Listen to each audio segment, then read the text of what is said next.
TV L02 se trouve aujourd'hui avec Philippe Abbas, donc, qui a 45 ans et qui a décidé de faire une liste à Soissons. Donc, Philippe Abbas, bonjour. Bonjour. Donc, très content de vous avoir ici dans les studios. Et vous faites partie de la France Insoumise. Oui. Alors, la question au départ que je voudrais vous poser, il y a une liste de gauche qui s'est présentée à la halte fluviale avec M. Sébastien Lange, Oui. donc, dans lequel il y avait les Verts, il y avait le PRG, le PRG et le PS. et le PS. Et donc, vous n'en faites pas partie. Oui, tout à fait. Alors, la raison, est-ce qu'il y a une raison? Bien sûr, il y a Oui. une raison. On en a beaucoup Oui. entendu parler parce que je m'exprime à chaque fois que j'estime que la vérité n'a pas été dite. Donc ça faisait 1 an et demi que je travaillais sur cette liste d'union de gauche. Et donc, si vous voulez, à la fin, lorsqu'on est arrivé à essayer de parler programme et d'avoir le positionnement des places de chaque mouvement, on voulait organiser absolument très vite un point presse.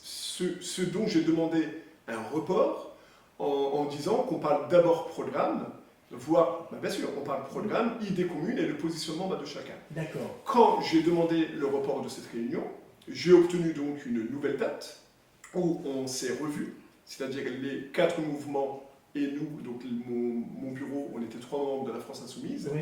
Et là, j'ai découvert qu'en fin de compte, des tractations avaient lieu entre eux, je vais les citer parce que je préfère le dire, entre notamment le PCF, le PS et les Verts.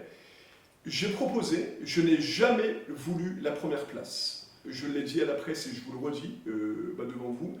J'ai demandé aux Verts la première place par rapport à la légitimité des résultats, ce qui est logique. Monsieur Gertenot, secrétaire du territoire sud, m'a remercié. Il m'a dit, je ne peux pas, je n'ai pas la base, mais je propose un binôme France Insoumise PCF. Et dans ce binôme-là, à la fin de la réunion, je me retrouvais numéro 5, c'est-à-dire sur 5 mouvements derniers. Voilà. À partir de là, je leur ai dit, je vous demande de bien réfléchir, parce que je vais partir de la table d'ici quelques minutes. Et avant de partir, je leur ai dit des choses, droit dans les yeux, que leur liste était fragile, que justement, j'allais l'annoncer à la presse, que je n'allais pas faire partie de la liste, et que, sincèrement, je ne ramasse pas les miettes. Il y a un moment donné, j'ai dénoncé les vieilles tractations politiques, vous voyez, d'un autre temps, et moi, dans mon esprit, c'est une nouvelle politique que je veux. On n'est pas là pour dire je veux la ville de Nantes, je veux la ville de Chauny, je veux la place numéro 5, je veux la place numéro 10. Moi, je voyais les choses autrement. Et donc, du coup, je me suis dit, je suis arrivé premier à gauche aux législatives, d'accord, en juin 2017, deuxième, juste après les Verts aux européennes. Je trouve anormal d'avoir eu notre mouvement, d'avoir eu cette proposition, qui, moi, est injuste. Oui, donc c'est bien de l'expliquer quand Bien même sûr. aux Soissonnaises et aux Soissonnais qui seront maintenant faire un peu, se mettre dire pour quelles raisons Bien sûr. il ne s'est pas mis. Alors, vous faites partie de la France Insoumise, Oui. comme M. Mélenchon, et vous avez une liste de 30, combien de personnes? Là, donc aujourd'hui, la liste avance bien. Oui. C'est une liste citoyenne soutenue par la France Insoumise. J'insiste sur le fait que sur le plan national, ce qui a été décidé dans notre mouvement, c'est que la France Insoumise va soutenir des listes sur le plan national, citoyennes, d'accord? Mais ce ne sont pas des listes France Insoumise. Ah, oui, d'accord. Ma liste est réellement une liste citoyenne, et je vais aller plus loin, je vais vous donner un exemple. Je suis le seul de la France Insoumise à faire partie de ma liste. Le reste, ce sont que des citoyennes et des citoyens. D'accord, ok. Au niveau de l'emploi sur le Soissonnais, quelle est votre idée? Au niveau de l'emploi, je pense que vous avez peut-être lu qu'au niveau de la liste citoyenne, je me suis positionné. C'est-à-dire, je demande un référendum, et je l'assume, d'initiative citoyenne immédiatement pour Rockwool. C'est-à-dire que je ne suis pas favorable à l'implantation de cette usine, même si on va nous faire croire que, en fait, je serai contre 140 emplois. Non, Parce que lorsqu'on analyse bien le problème, il faut se poser deux questions. Pourquoi Rockwool viendrait que sur les territoires soissonnais et pas ailleurs? C'est-à-dire que je sais qu'on a un bassin sinistré. Et deuxième question, monsieur le maire sortant, premier vice-président du Grand Soissons, en charge, vous le savez, du développement économique et de l'emploi et du tourisme, n'a pas eu d'autres propositions à faire depuis mars 2014 en matière d'emploi que de faire venir une usine de laine de roche controversée. Parce que quand vous faites des recherches, elle est aussi interdite dans son pays d'origine, le Danemark. Et donc là, si vous voulez, moi je l'assume. Et je peux débattre, par exemple, il est en première ligne avec le maire sortant. Je pense qu'on a d'autres secteurs à développer. Et je m'appuie sur monsieur Leroux, chercheur, qui a été interviewé par l'Union hier, et qui a dit la phrase suivante, en conclusion: il y a d'autres secteurs à faire venir, comme l'économie solidaire, le secteur tertiaire, que de faire venir absolument des usines qui composent des isolants et des matières dangereuses, vous voyez. Donc je ne suis pas le seul à le dire, et M. Leroux, il est chercheur au CNRS, historien, financé par l'État. C'est-à-dire que c'est lui qui a fait que j'ai changé de position. Je me suis rendu à la conférence de Belleux il y a maintenant presque 3 semaines. Je l'ai écouté attentivement et j'ai bien vu qu'il avait, si vous voulez, des doutes. Il y avait dans ses paroles un comportement qui faisait qu'il était un peu gêné devant à peu près une assistance de 70 personnes. Et là, je me suis dit, je pense qu'il vient de nous apporter la réponse. C'est-à-dire là, lors de sa prise de parole durant 1h30, il vient de dire à toutes les personnes présentes, en fait, moi j'ai eu cette impression-là, attention, Rockwool, danger. Et là, je le redis, moi je demande à ce que ce soit un référendum d'initiative citoyenne porté par la communauté d'agglomération. Vous savez très bien qu'il y a plusieurs communes, Ploisy, Courmelles, Soissons. On peut le faire, et donc c'est à M.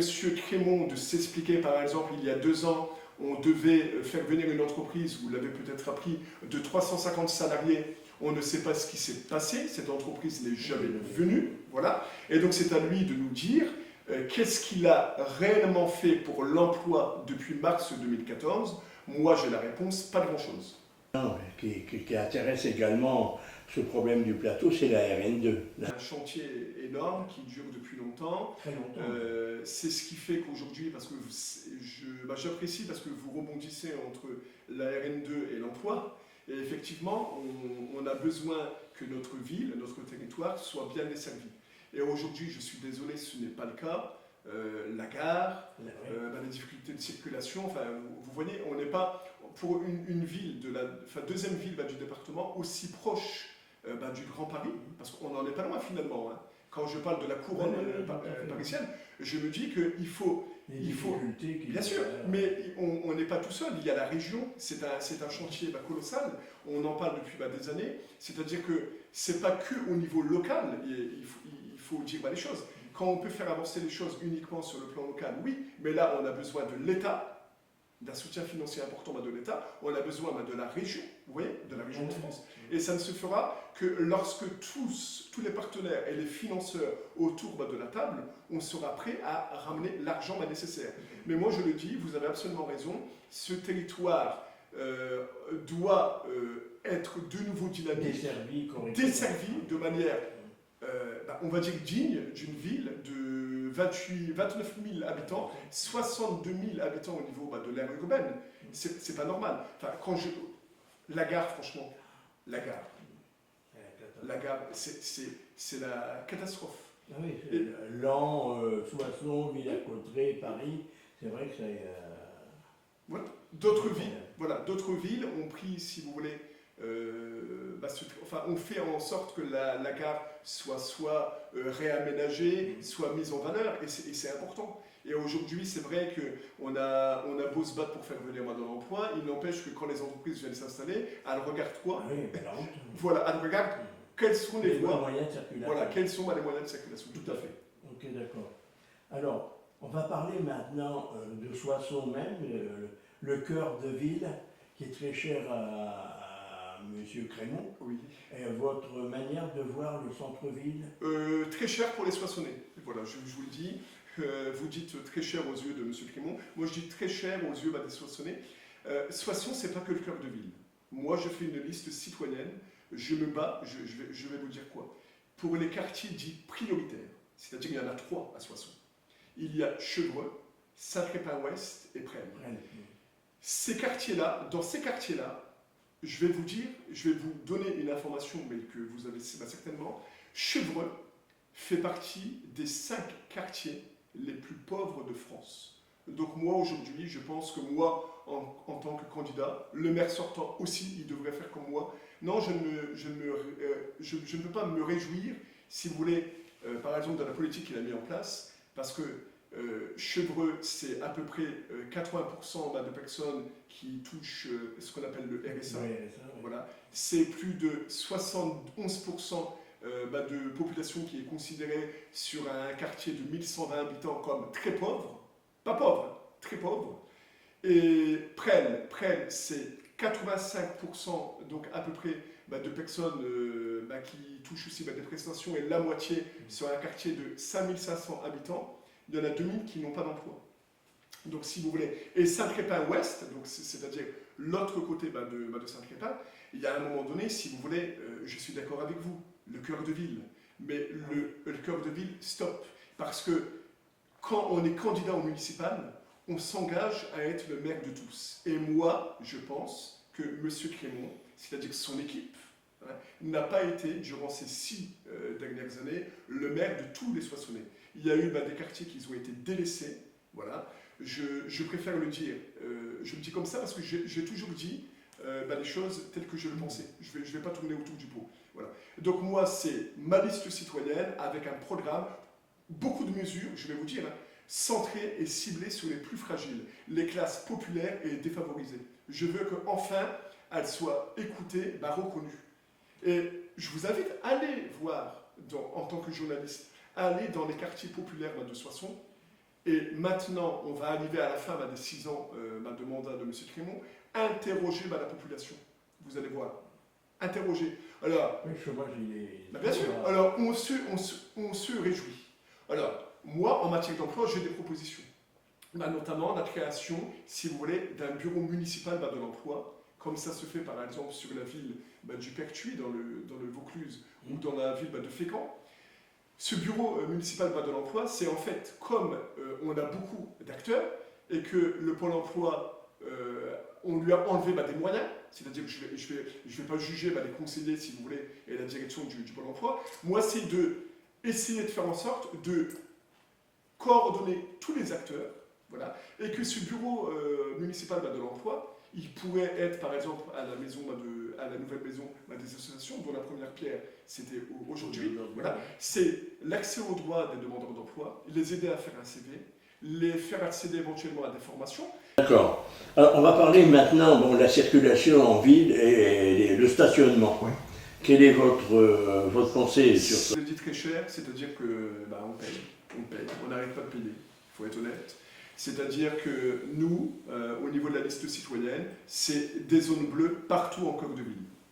Partout. D'accord ?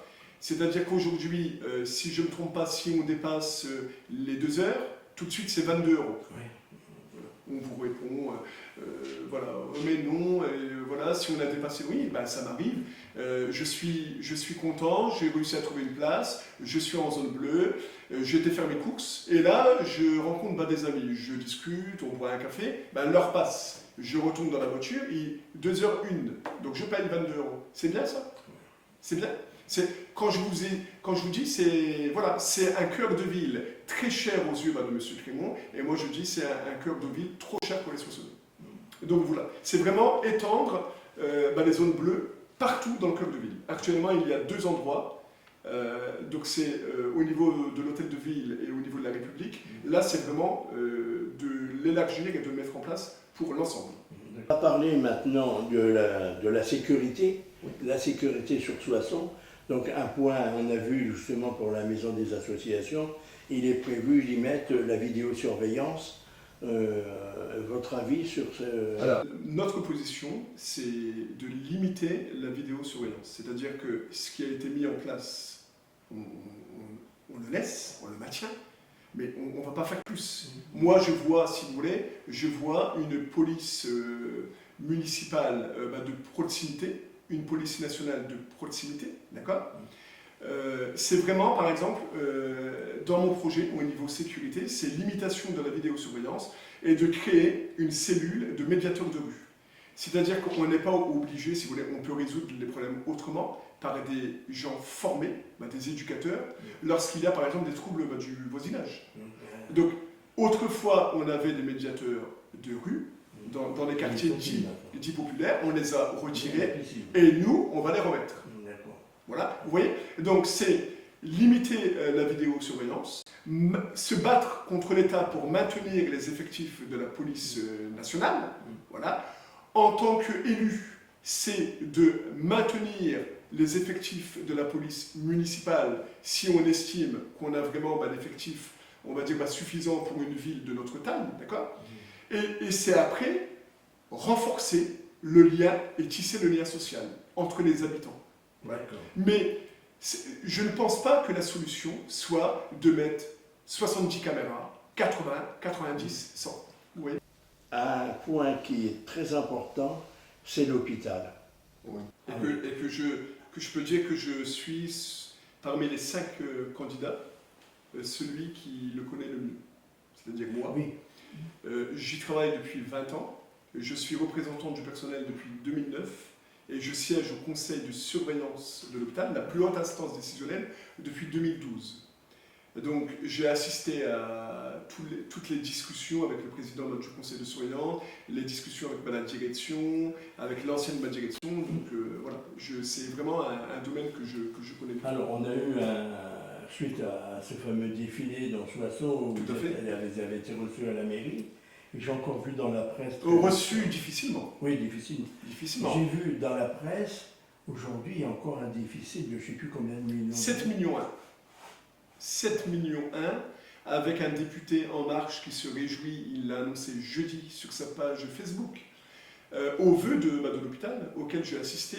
Notre directeur, M. Balagagder, avait demandé à l'ARS, l'Agence régionale de santé, l'État, une enveloppe de 12 millions d'euros. On a eu 1 million. Alors quand on dit 1 million, ça semble beaucoup. Oui, mais 1 million, on va passer notre dette de 7,1 à peu près à 6,1. C'est-à-dire qu'aujourd'hui, je peux vous dire que la situation de l'hôpital est préoccupante, puisque déjà on peut être amené à ne pas pouvoir payer les fournisseurs, vous voyez. Et donc du coup, quand vous voyez que Chauny a eu 4 millions, nous 1. Voilà. Donc c'est le poste de M. Delattre, député, d'annoncer ça sur sa page Facebook en disant je remercie l'ARS. Non, ce n'est pas suffisant. Ce n'est pas assez. Est-ce que, question que je pose, est-ce que ça ne serait pas à l'État justement de supprimer la dette? Alors, justement, c'est cette suppression qui avait été annoncée par la ministre, d'accord, par la ministre de la Santé.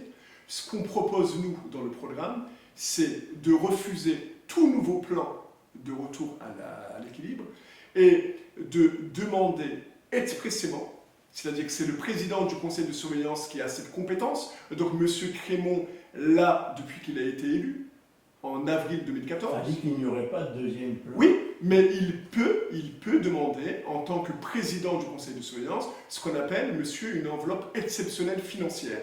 C'est-à-dire, aidez-nous à investir, voilà, on ne peut plus investir, aidez-nous pour payer notre matériel dont on a besoin. Et là, par exemple, on a eu 243 000 euros il y a 2 semaines. Toujours une annonce de M. Delattre, le député En Marche. 243 000 euros pour acheter du matériel pour tout l'hôpital. Comment on fait? Et donc, du coup, c'est demander... La seule chose qui va faire sortir de l'hôpital, c'est de lui redonner une enveloppe exceptionnelle, mais digne de ce qu'elle peut avoir. Pas 1 million. Voilà. Parce que, je vous dis, la dette, elle est énorme. On n'a pas atteint nos objectifs. C'est un plan de retour à l'équilibre qui a commencé en début 2018, qui va se terminer en 2021. Quand j'avais dit à M. Cerveau, l'ancien directeur de l'hôpital, je lui avais dit, attendez, pourquoi vous faites un plan aussi draconien, c'était, si je me souviens bien, 5,2 millions d'économies la première année, 1,8 la deuxième et 0,8 la troisième année, sur un déficit de à peu près 7,8 millions. Voilà. C'est impossible, monsieur, de faire 5,2 millions d'économies en 12 mois. Et bien, quand vous regardez les 2 ans, on les a dépassés, on est à 2 ans et presque 1 mois et demi, et bien, on n'a pratiquement rien fait. Mais c'était couru d'avance. Et je lui avais dit, monsieur le directeur, l'ancien, vous pouvez étendre en nombre d'années le plan. Et il n'a jamais voulu. Monsieur Crémont a voté pour le plan de retour à l'équilibre, celui qui a été décidé et dont je vous évoque. Moi, le représentant du personnel, vous vous doutez bien, avec en intercommun syndical ma collègue de la CFDT, je me suis opposé. Le seul qui s'est abstenu, c'est monsieur Jean-Marie Carré, le président du Grand Soissons, qui lui s'est abstenu. Tous les autres élus ont voté pour le plan. Voilà. Et aujourd'hui, nous, il n'y aura plus de plan de retour à l'équilibre, si vous voulez, ne visant que le personnel soignant. Maintenant, il faut reprendre d'autres mesures, et moi, je vous le dis, la priorité, c'est de demander une enveloppe, mais on va dire, ce qui pourrait faire redémarrer et redynamiser l'hôpital, c'est une enveloppe normale, c'est-à-dire adaptée à sa problématique. Voilà. Et pas de dire, vous avez au fait 4 millions pour Chauny, et vous, Soissons, vous en avez tout 7,1, on donne 1. Et puis, j'ai vu il y a une semaine à peu près, je crois, un médecin de SMUR n'est pas parti. Il y a eu une matinée où il n'y a pas eu de SMUR. Pendant 5h30. C'est grave quand même. C'est d'une extrême gravité. C'est-à-dire qu'il aurait pu se passer n'importe quoi. Et vous savez très bien, accident de la route, entre 8h30 et 13h. Et quand on nous dit que c'est le SMUR de Saint-Quentin ou de Château ou de Laon qui a été contacté durant ces heures très très tendues, parce qu'il peut se passer n'importe quel drame, où il pouvait intervenir, c'est faux. Parce que déjà, les SMUR sont territoriaux, d'accord ? Ils ne peuvent pas venir comme ça. Et surtout qu'ils ont déjà eux-mêmes leurs difficultés. Voilà. Et vous savez très bien que les SMUR, vous allez déranger le SMUR de Saint-Quentin, il a aussi ses urgences à gérer. Voilà. Ça, c'est vraiment... je ne comprends pas. Je n'ai pas d'explication sur le fait, sur la période, absence de SMUR, entre 8h30 un samedi et 14h, 5h30. Enfin, je ne comprends pas. Je pense que le point numéro 1, donc, ça serait que l'État, que M. Macron efface la dette. Parce que c'est ça qui redonnerait un coup de... Parce que vous êtes bien placé quand même, puisque vous travaillez à l'hôpital, vous êtes au courant de toutes ces problématiques. Je pense que c'est un gros problème, ce problème de l'hôpital et puis des médecins, parce que je prends Courmel, le médecin part en retraite, il est arrivé à l'âge de prendre sa retraite, il part, et il n'y a personne pour le remplacer. L'année dernière, on doit être à 9 généralistes partis. D'accord. Oui, non, en ville. Ah oui, en ville. Médecin traitant en ville. Et donc, par exemple, il faut en fait, il faut coordonner la médecine de ville et le centre hospitalier. Ce que nous, on propose, c'est qu'il y a un dispositif, mais dont on n'entend pas beaucoup parler, c'est médecin assistant. C'est-à-dire qu'en fait, il arrive dans un cabinet où vous avez besoin, par exemple pour un remplacement d'une durée qui peut être longue, à plusieurs mois, mais il n'a pas toutes les démarches contraignantes en matière administrative, comptable. Vous voyez ? Il y a ce dispositif-là que nous on propose, et surtout mettre en place une maison de la santé pour tous, mais pas comme la voient certains de mes concurrents, c'est-à-dire moi je l'annonce sans participation du secteur privé. C'est-à-dire qu'une maison de la santé pour tous, mais pas le secteur privé. C'est-à-dire que je ne veux pas, si vous voulez, une maison médicale où à chaque fois on paye honoraire libre. Moi, c'est si nous, on arrive à être élus et que déjà on s'engage à mettre en place cette maison de la santé pour tous, c'est pour toutes les classes populaires, même défavorisées. Et quand on nous dira, oui, on peut mettre en place, mais on va mettre le secteur privé, non. Ça sera non. Vous voyez, c'est ça. Donc du coup, ça, c'est la deuxième proposition en matière de soins. La troisième, si vous voulez, c'est désengorger les urgences. Voilà. Oui, parce que On a, le moins de bobos, voilà. les gens vont aux urgences. Voilà. Et donc on est encombré dans les urgences, j'en sais quelque chose. Ouais.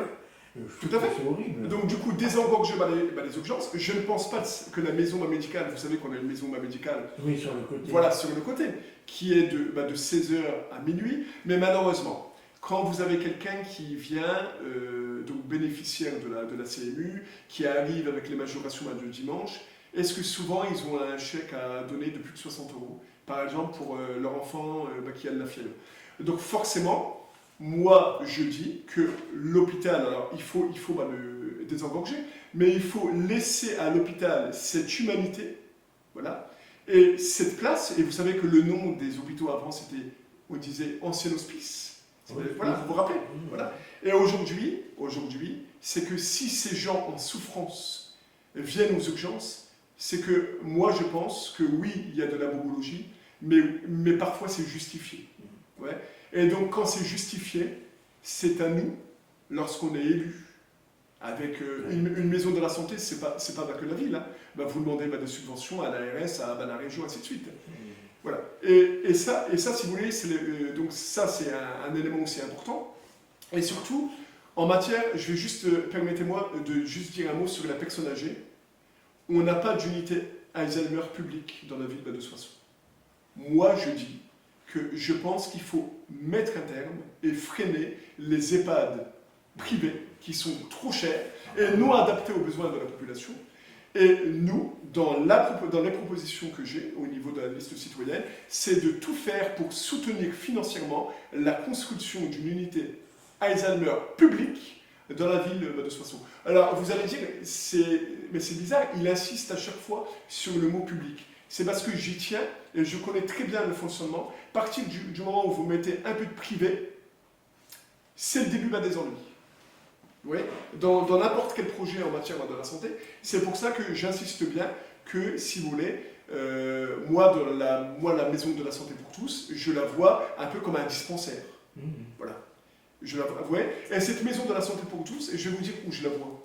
Je la vois dans le quartier de Chevron. Voilà. Le quartier dont je vous ai dit, 5e position dans le classement des quartiers les plus pauvres de France. Je vois cette maison de la santé dans ce quartier-là. Et si notre liste est élue et nous donne la capacité de la mettre en place, on fera tout pour que ce soit dans ce quartier. D'accord. Un vœu à dire, justement pour Soissons. En matière de ce que je souhaite, c'est ça? Général, sur oui. l'ensemble général. Alors, vous savez que je suis soutenu, si vous voulez, par des proches. C'est-à-dire que je n'ai pas les mêmes moyens que les autres candidats. C'est-à-dire que je ne reçois pas de soutien financier de la France Insoumise, et vous pouvez vérifier. Je vous invite à vérifier. Je n'ai pas... C'est un mouvement, nous c'est un mouvement, la France Insoumise. Je ne fonctionne pas comme un parti. Voilà. Donc aujourd'hui, c'est grâce, si vous voulez, à des proches qui croient en moi, dans la composition de cette liste citoyenne, qui sera ouverte, elle continue aujourd'hui à être ouverte à tout le monde. C'est-à-dire, moi, mes rendez-vous, je n'ai pas le local, je n'en veux pas et je n'en ai pas les moyens. Voilà. Donc mes rendez-vous, je les donne dans des cafés de la ville, je rencontre des personnes intéressées pour intégrer la liste, je discute avec eux et je leur expose le programme. Mon vœu le plus cher, c'est que vous savez très bien qu'une liste qui obtient plus de 5%, elle peut fusionner avec une autre, vous le savez. Mon vœu aujourd'hui le plus cher, monsieur, c'est que certaines de toutes les mesures dont je travaille dessus depuis très longtemps, en ayant bien analysé le territoire du bassin soissonnais, c'est que soit moi, si je suis élu, j'arrive à les mettre en place, parce qu'on ne peut pas mettre en place tout. Vous savez très bien qu'on a besoin du soutien de l'État, on a besoin du soutien de la région, on a aussi besoin, par exemple, pour la maison Alzheimer, de l'Europe et du département. Voilà. Et si on n'est pas élu, parce qu'il faut aussi penser à ça, moi je suis quelqu'un, si vous voulez, je suis un ancien candidat au municipal, aux législatives, je n'ai jamais eu de responsabilité, je suis simplement le porte-parole d'un mouvement Soissons Insoumise, voilà.